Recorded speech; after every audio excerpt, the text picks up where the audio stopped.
Hello everyone. Today's topic is the doctrine of momentariness, क्षणिकवाद. Buddhism में क्षणिकवाद का सिद्धांत बहुत महत्वपूर्ण है. This theory of momentariness is based on the theory of dependent origination, प्रतीत समुत्पाद, जो हमने लास्ट वीडियो में किया था. और अकॉर्डिंग टू प्रतीत समुत्पाद, whatever exist arise from cause and conditions, कि जो भी एग्जिस्ट करता है, जो भी वस्तु अस्तित्व रखती है, उसका एक कारण है, उसकी एक शर्त है.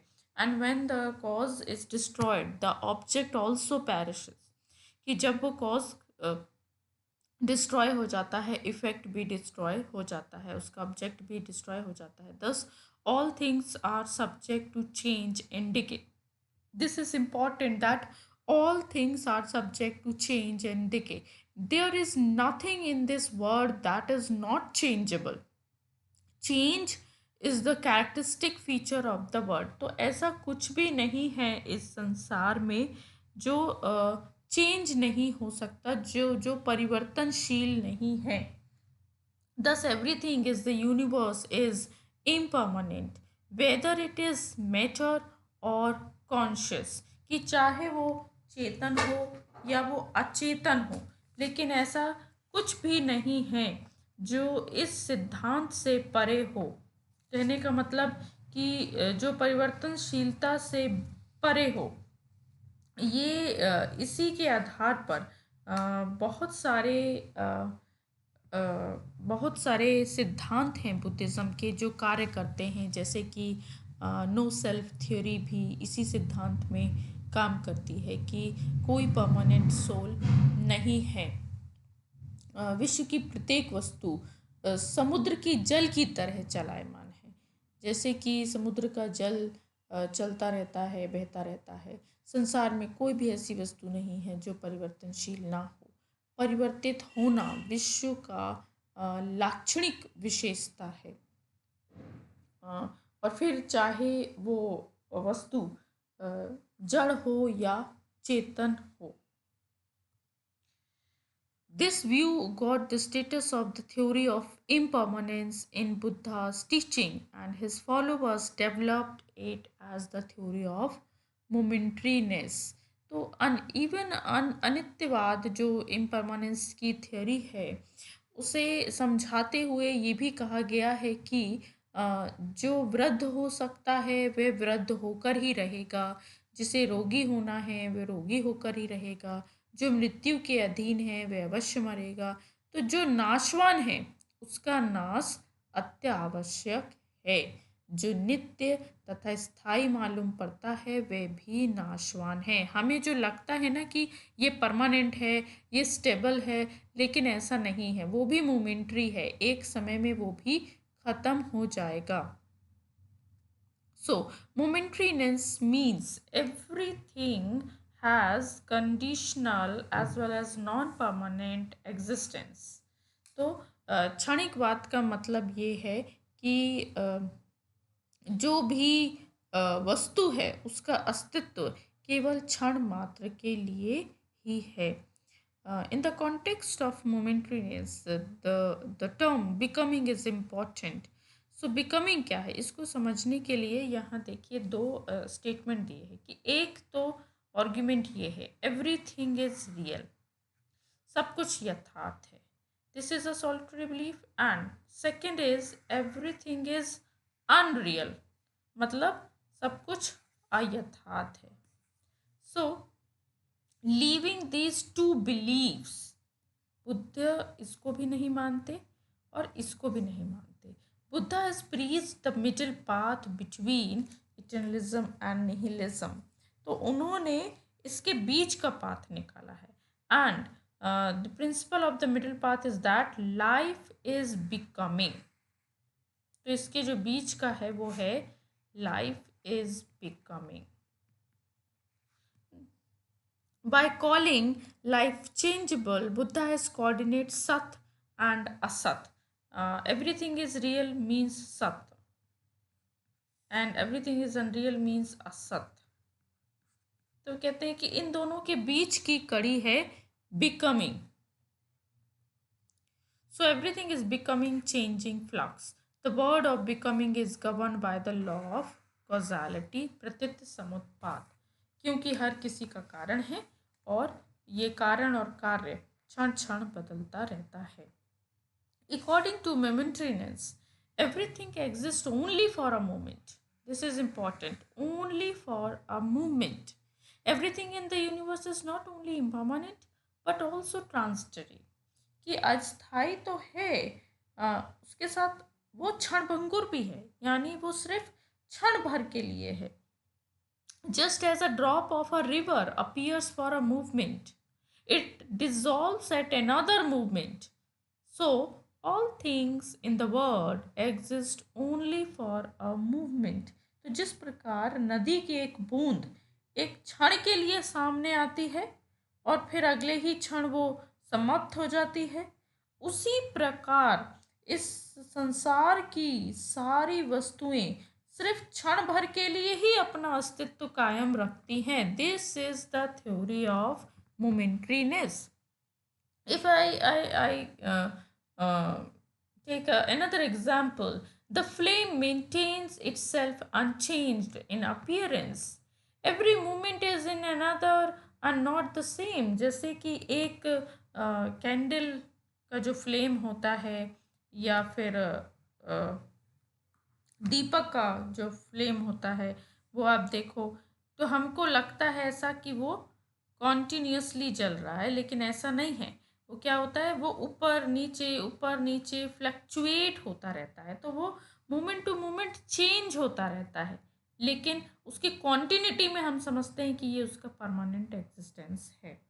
So in the context of momentariness there is an argument in support that can be called argument of अर्थ क्रिया कारित्व. अर्थ क्रिया कारित्व, अर्थ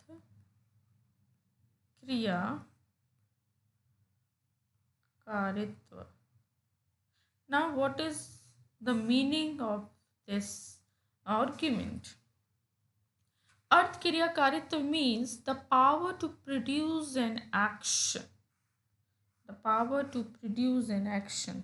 इसका मतलब है किसी कार्य को उत्पन्न करने की शक्ति, और इफेक्ट इधर बेटर वर्ड रहेगा कि कोई इफेक्ट को प्रोड्यूस करना, उसकी शक्ति. The existence of an object can be considered only as long as it has the power to create effect. किसी वस्तु की सत्ता या अस्तित्व तभी तक माना जा सकता है जब तक उसमें कार्य करने की शक्ति है. So this proves that if a thing can produce action, then it has existence, and if it cannot produce action, then it does not exist. उसका अगर किसी वस्तु में कार्य उत्पन्न करने की शक्ति है तो वो अस्तित्व रखती है, नहीं तो वह अस्तित्व नहीं रखती.